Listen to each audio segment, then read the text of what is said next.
is it? It's a case for Nick Carter, Master Detective.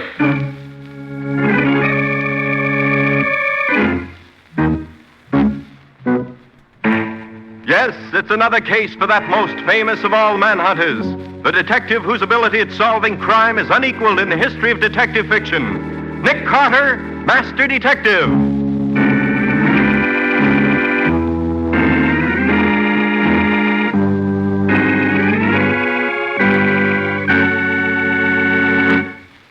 But, Mr. Sweet, that sort of thing is entirely out of my line. Yes, I suppose it is, Mr. Carter, but after all, you are our official investigator. All right. I'll have one of my men take care of it. Now tell me again what you want me to do. One of our clients is being sued as a result of an automobile accident in which a woman was very severely injured. Our client got the name of one witness, but another witness got away before he could find out who he was. Now, our client says he was a very tall, thin chap with red hair, probably in his late 20s. A bystander told him that he thought this man lived just a couple of blocks away. That's all we know about him. But his testimony is extremely important to us in our defense of the case. We must find him at once. All right, Mr. Sweet, we'll find him. Where was the collision? Corner of Boylston Avenue and 2nd Place on the north side. And this red-haired young man lives a couple of blocks from there in some unknown direction? That's what we believe, Mr. Carter. All right. I'll send Mr. McGlynn out at once. Thank you. As soon as we have something definite, I'll let you know.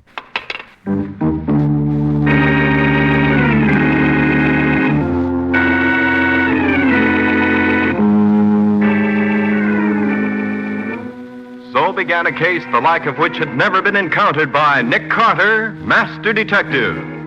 A search for a missing witness seemed like a simple routine job. But Nick didn't know about the two old ladies who lived in the little house on the edge of town. You'll learn all about it in The Case of the Little Old Ladies.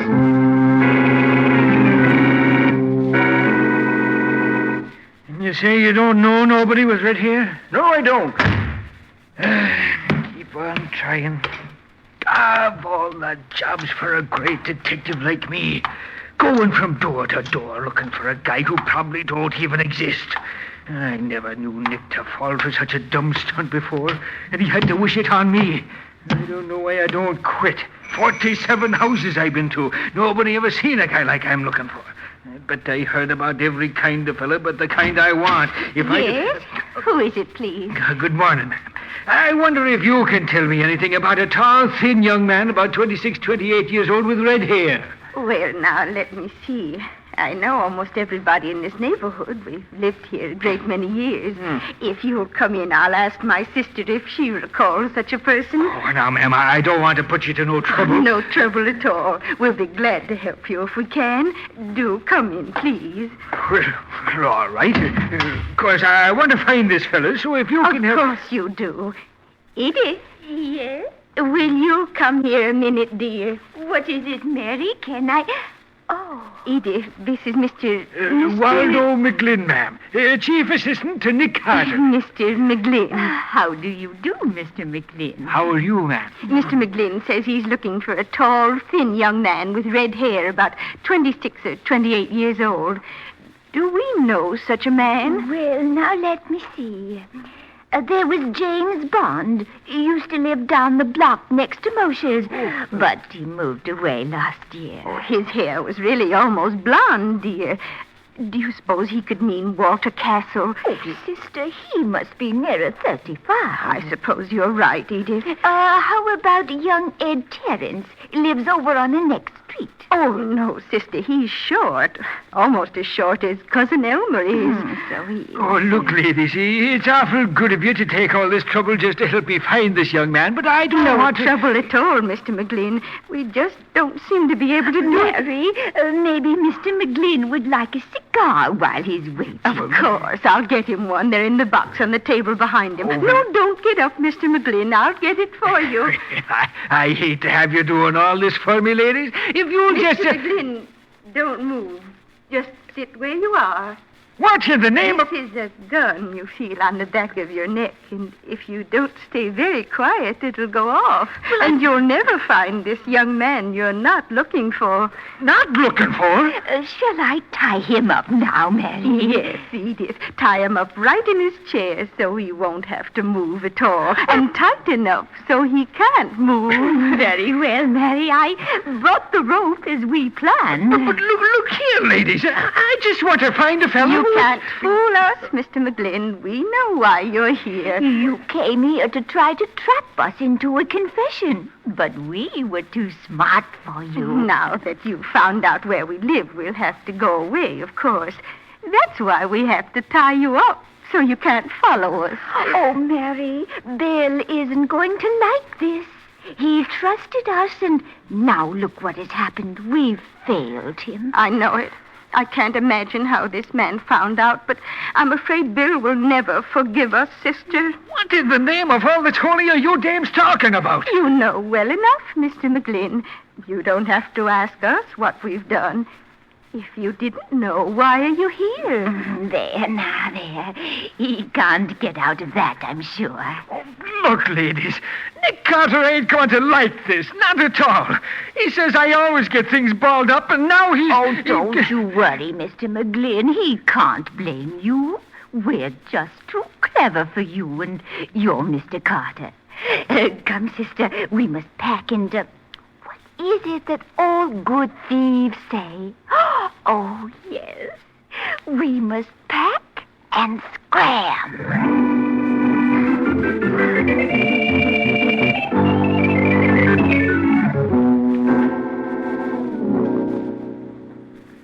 There you are, Waldo. Free as a bird. Oh, thanks, cubby boy. Oh, can't move. I'm as stiff as a board. Ah, you'll be all right in a minute or two. Now listen, Waldo. You say these two old ladies tied you up so as to give them time to move out? Yeah, that's what they said, Nick. They thought I had the goods on them for something I didn't know nothing about. Well, couldn't you guess what that something was from what they said? Not a single guess could I give, Nick boy. They was altogether too cagey for me. One of them said something about thieves, but that was all. Oh, by the way, Nick, I forgot to ask you, how did you happen to find me here? That was easy. Patsy told us what route you were planning to follow, and we followed you. Oh. You had called at the house on the left, but you never got to the one on the right. This house being empty, it was a good bet that you were here. Nick unlocked the door, and here you were, waiting for us. Waiting for you? And what else could I be doing but wait? You and your bum jokes. Now listen, both of you, listen.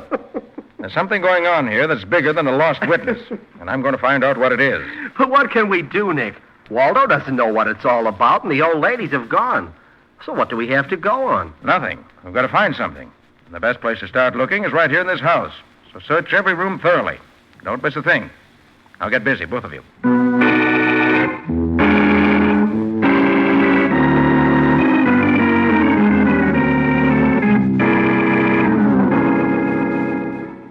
And all you found was that burned paper? That's all, Patsy. And what good that is, I'm darned if I can see. When a piece of paper is burned as bad as that was, so you can't even see if it had writing on it or not, I give up. Oh, that's where science comes in, Waldo. If science can tell Nick what was on that paper, I'll take my hat off to it. Even old Sim Carter couldn't do that. The use of infrared light in reading the writing on a burned paper is one of the new developments that have come Nick, in... did you find anything worthwhile? Maybe yes and maybe no. Fortunately, that burned paper we found on the ashtray was a good grade of paper and didn't crumble before I could look it over. Well, what'd you find, Nick? That piece of paper was really two separate pieces of paper. One was a wrapper off a bundle of bills, showing that the package was put up by the First Mutual Bank on Canal Street and had contained $100, probably in small bills. The other was part of a letter. Oh, what did it say? All I could make out was, "Another month, dear aunts. It'll be safe to use the money. So we..." And that's all. That lot of help that is. Patsy, do we have any record of the First Mutual Bank being robbed in the last year or so? Oh, I'll see, Nick. The money this wrapper was on obviously came straight from the bank. No, nothing on the First Mutual at all. But the records show there was a payroll robbery about 6 months ago, in which the payroll messenger was robbed of $153,000 that came from that bank. What was the firm that was robbed? It was the Brownson Industrial Corporation, just across the river. You know that big plant on Market Street? All right. Let's call on the Brownson Industrial Corporation. I'm going to see this thing through to the end.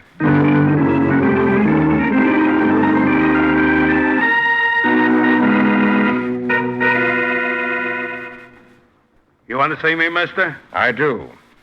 You're the payroll messenger who was robbed about 6 months ago? Who are you? This is Nick Carter. Tell him what you know about it. Oh, okay, yeah. The guards that came with me from the bank left me at the side door of the office building as usual, and I came along inside. There's a short corridor there, about 10 feet long, with a turn at the end, leads into the general office. Well, I was just coming to the turn when a couple of old ladies stopped me, and Later, Walter, later. You say 2 old ladies? Yeah. This couple of old ladies stopped me and asked me how to get to the metal shop. I stopped to tell them, when all of a sudden, I got a sock on the back of the head. Knocked me cold. Then what happened?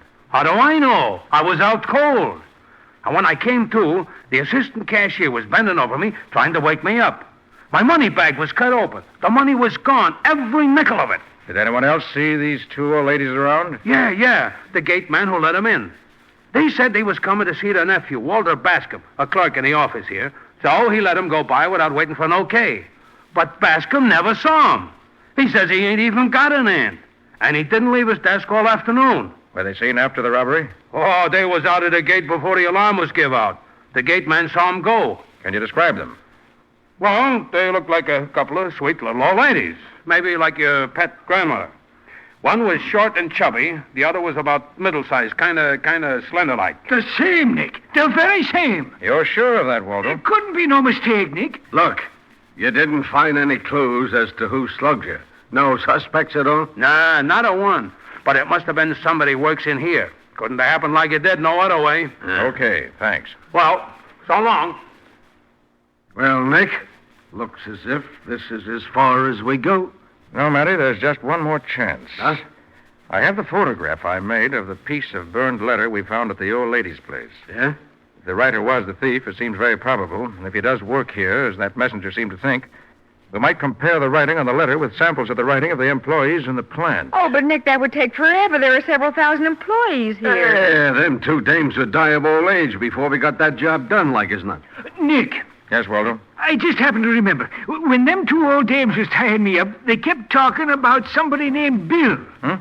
You sure of that? Sure, I'm sure. They said this Bill was going to be pretty sore at them for getting found out. Oh, Nick, this makes the search for the thief a whole lot easier. Why, sure. We just look at the handwriting of every guy in the plant named William. There may be a lot of them, but it'll be a whole lot easier than checking up on everybody who works here. Well, Walter, it looks as if you remember that name just in time. Come on. The personnel manager ought to be able to dig up a specimen of this Bill's handwriting for us.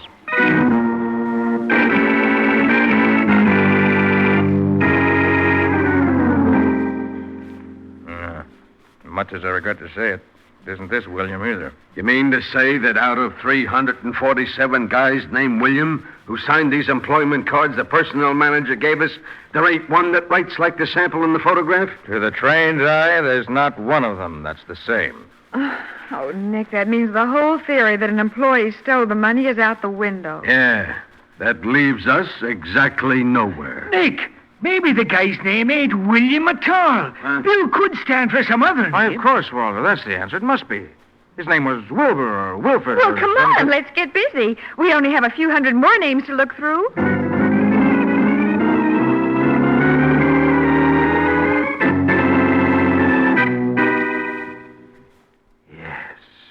This is it, all right. Who is You it, sure? Nick? Wilfred Bergen. Works in the stockroom. Mr. Brown, where's the stockroom? I'd like to talk to this Bergen. It's in the next building back of this one. You'll probably find him at his desk. It's just to the right of the door. Would you like to have me call him and tell him you want to see him? No, thanks. We don't want to warn him we're coming. We don't want him to get away before we have a talk with him.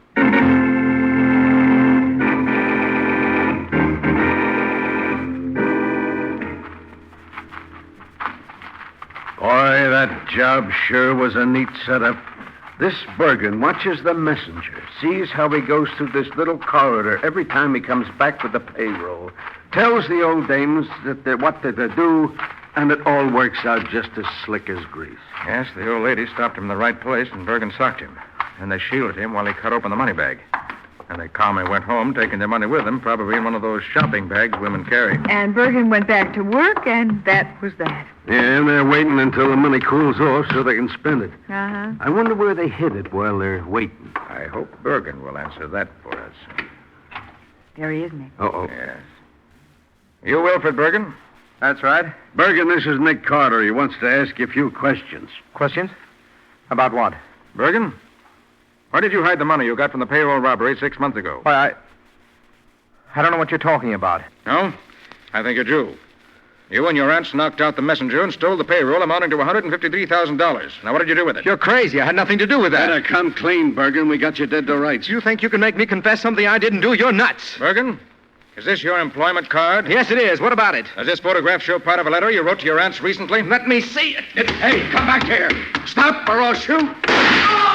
Nick, he's falling down the stairs. Go on, maybe he isn't hurt bad.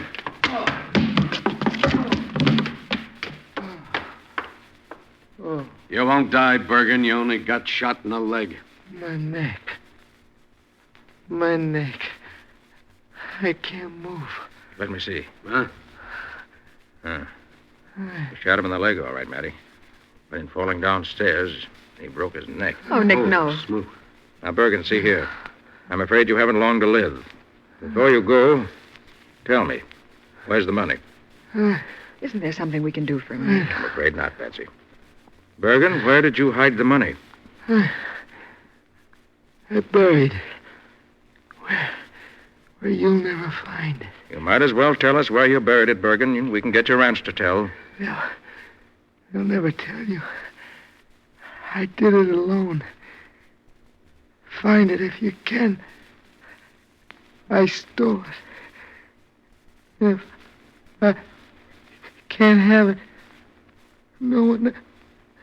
Is he gone, Nick?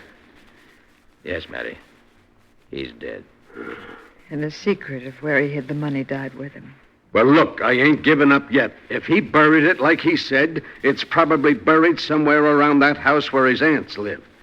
Now, I'm going to have a gang start digging there bright and early tomorrow morning. Good luck to you, Matty. I'll drop in on you later to see how you make out.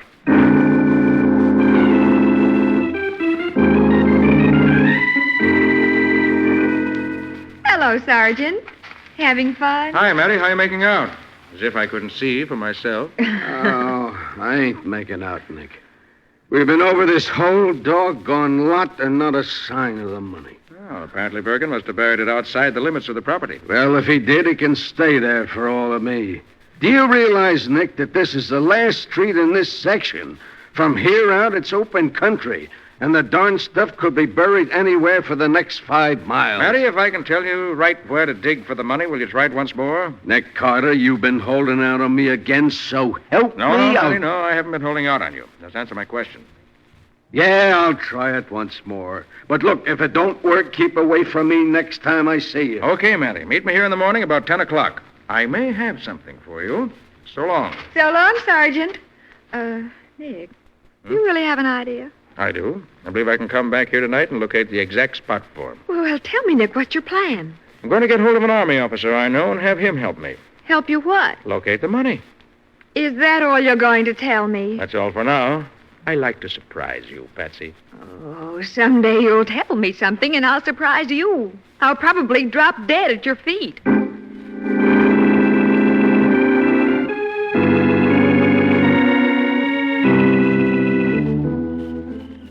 Sorry this is such a blind search, Lieutenant, but as I said, we have no idea where the money was buried. Oh, that's all right, Mr. Carter. I'm used to working like this. Not too dark for you, is it? Oh, no, indeed. I've worked this gadget on darker nights than this and got results. I suppose we swing over this way for a change. We pretty well covered the ground on that side. Okay, Mr. Carter. Whatever you say. Over here, maybe? Yes. If we don't find anything in this strip, I'm afraid we'll... Hey, wait a minute. Found something? I think so. Yes. Yes, this is it, I'm sure. No question about it? None at all. I'm certain that if you dig here, you'll find the money. Well, if the money's there, Matty will find it. But we don't want your Matty to find it. Who are you? We want to find it ourselves. Of course we do. The money belongs to us.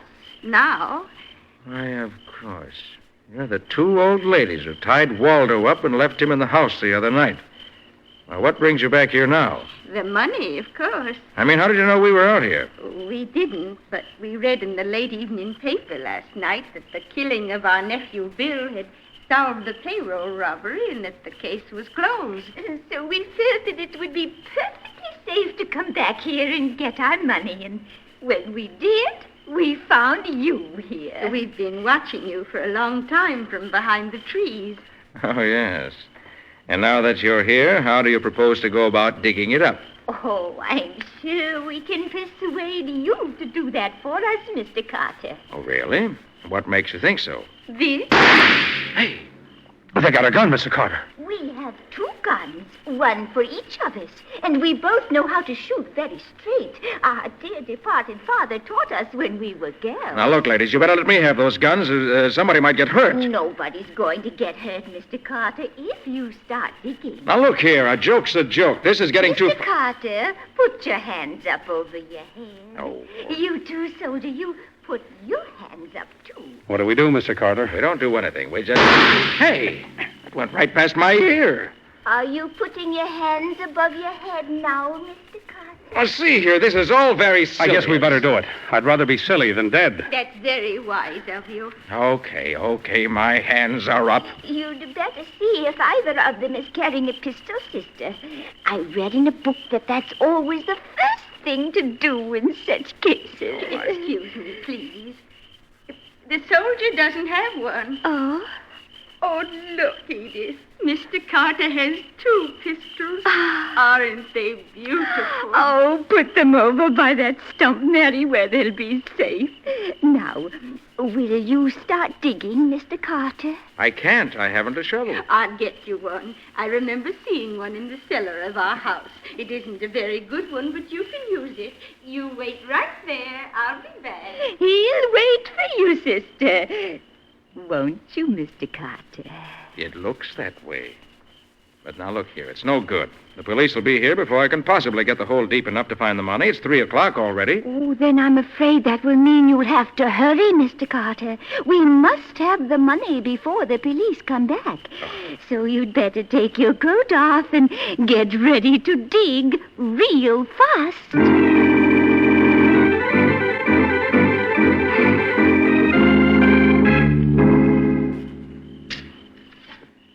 Look, sister, the soldier has gone to sleep. Yes, poor dear. He must be all worn out watching Mr. Carter work.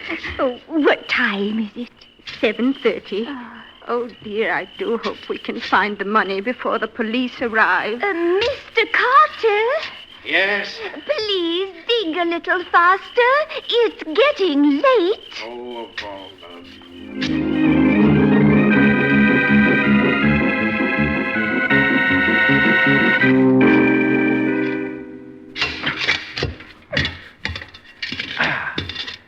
That's it, all right.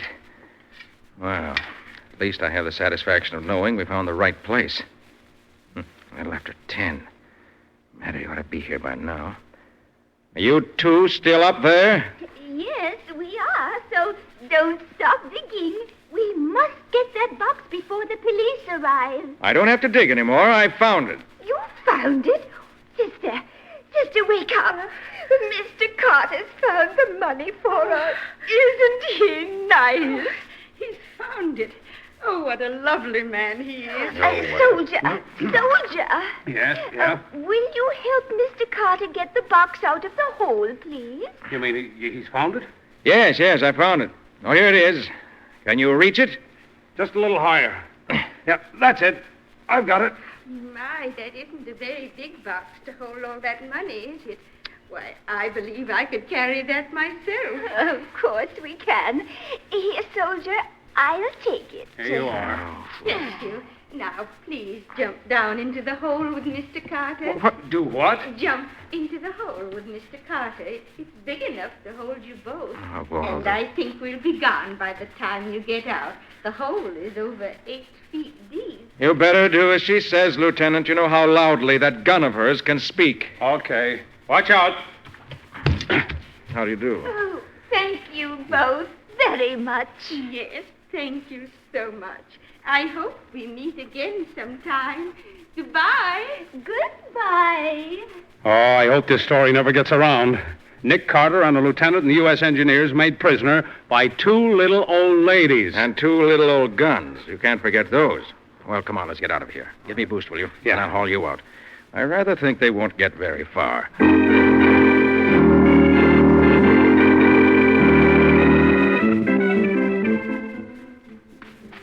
Oh, I'm so glad we found this money before those horrid policemen got here. Oh, yes. We can go in the house and wrap it up so no one will know what it is. Yes. Then we can go back to our old home and live comfortably for the rest of our days. Yes, dear. Oh, watch out for that first step. That'll be far enough, ladies. Stand right where you are. But where did you come from? Watch out for them, Matty. They're dangerous, I know. What do you want with us, officer? I want you, and I want that box of money you got there. What? And don't try reaching for your guns. It won't be healthy for you. Oh, look, Sergeant, there comes Nick and that army man. What? Oh, dear, they must have gotten out of the hole. You mean Nick and the other guy was in the hole where that box was? Yes. We hoped they wouldn't get out till after we'd gone. That nice Mr. Carter dug the money up for us all by himself. Nick dug it up? Well, I never. Hey, Matty, have you got the money? Yeah, the money and the dames both, and they won't get away from me, I can tell you. Well, I gotta say one thing for old Sim Carter. He never let a couple of old dames get him in a hole.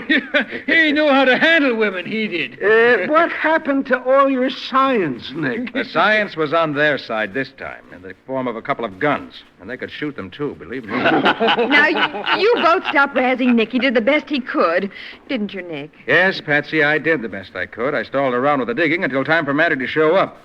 Of course, if they hadn't been 2 old ladies, I could have... Yeah, sure, we know. If they hadn't been so weak, you could have overpowered them both, single-handed. Hey, Nick, tell me, how'd you ever find where that money was buried? Patsy said you was using some kind of a trick device. Well, just a mine detector, Waldo, same as they use in the war to find hidden mines. The detector can find hidden metal even when it's buried as deep as this box was. How deep was it, Nick? 8 feet. And if you don't believe me, look at these blisters. Oh. Nick, look. See that chap standing there watching us? Certainly I see him. What about him? Red hair, tall, thin. Must live in this neighborhood or he wouldn't be standing there kibitzing. Isn't that the witness Waldo started out to find? You're right, Patsy. And as Matty has the thieves and the money, and we have our witness, we can consider the case closed. Except for these blisters of mine. Nick, boy, your old father used to say, never be ashamed of honest toil. Remember that, Nick. Never be ashamed of honest toil, even if you do happen to be doing it at the point of a gun.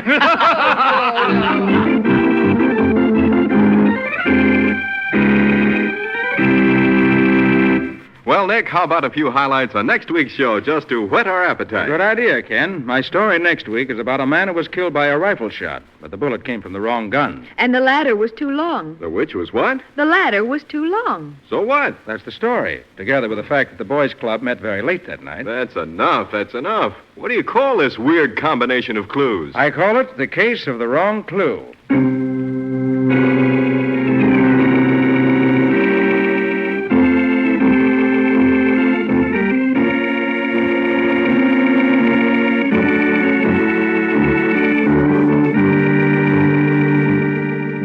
Nick Carter, Master Detective, which is produced and directed by Jock McGregor, is copyrighted by Street and Smith Publications, Incorporated. Pictured stories of Nick Carter appear in every issue of the Shadow Comics. In The Return of Nick Carter, Master Detective, Lon Clark is starred as Nick, Charlotte Manson is featured as Patsy, Matty is played by Ed Latimer, Waldo by Humphrey Davis, and Scubby by John Kane. Original music is played by George Wright. Script is by Jock McGregor. Any resemblance in these programs to actual persons, living or dead, or to actual places is purely coincidental. Nick Carter, Master Detective, is presented over most of these stations each week at this same time. This is Ken Powell saying so long until next week.